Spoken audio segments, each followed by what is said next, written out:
Le coup de sirène du bateau qui quittait le quai à Halifax, en Nouvelle-Écosse, signalait le début d'un long voyage qui allait amener les missionnaires John Geddy et son épouse Charlotte en Polynésie française.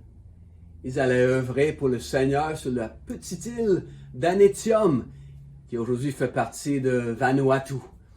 Leur objectif, bien sûr, était d'apporter la bonne nouvelle aux habitants de cet archipel des Nouvelles-Hébrides qui, jusque-là, n'avaient jamais entendu parler d'un Dieu d'amour.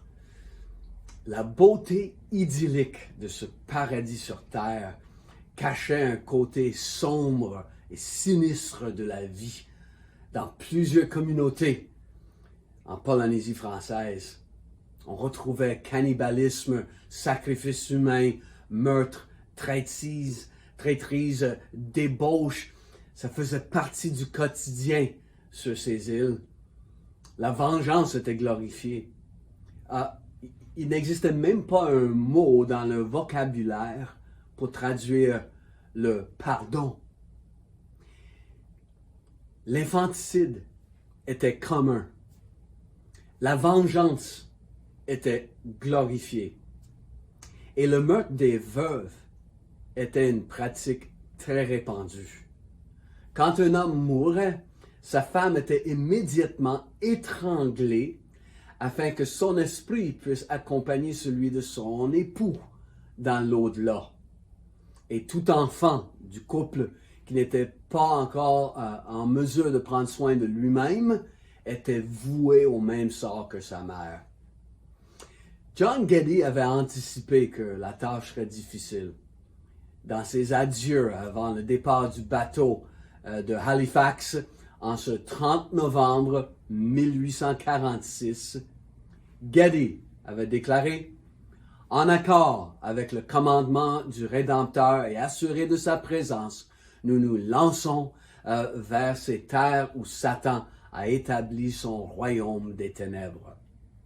Je sais que nous allons beaucoup souffrir, mais porter le joug du Seigneur, porter le joug du Rédempteur plutôt, est un honneur pour qui a senti l'amour du Rédempteur. » Geddy s'est immédiatement donné au travail pour maîtriser la langue du peuple, de développer un alphabet et rendre cette langue une langue écrite. Il a produit des matériels pour éduquer les habitants de l'île, mais il s'est découragé par le manque de progrès de l'Évangile parmi ces gens.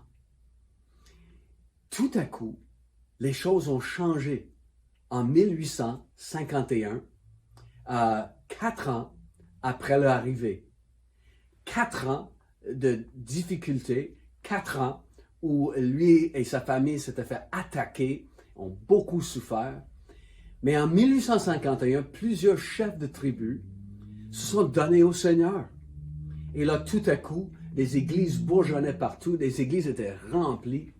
Les pratiques païennes disparaissaient, remplacées par une confiance entre voisins et une vie honnête. Et bientôt, la petite île d'Anetium envoyait des missionnaires aux autres îles en Polynésie. Et John avait toujours insisté que chaque croyant était responsable pour partager sa foi avec d'autres. Les gens d'une de ces îles, ayant entendu parler de la transformation sur Anetium, ont envoyé un port afin d'acheter un enseignant chrétien qui pourrait venir leur enseigner les voies chrétiennes. John Geddy est décédé en 1872 en Australie. Et sur une plaque dédiée à sa mémoire placée dans l'église d'Anelgroat sur Anetium, on peut lire « Quand il est arrivé en 1848, il n'y avait pas de chrétiens. Et quand il est parti en 1872, il n'y avait pas de païens. » Ah, la merveilleuse puissance de la bonne nouvelle. Comme Jésus le dit, vous connaîtrez la vérité et la vérité vous rendra libre.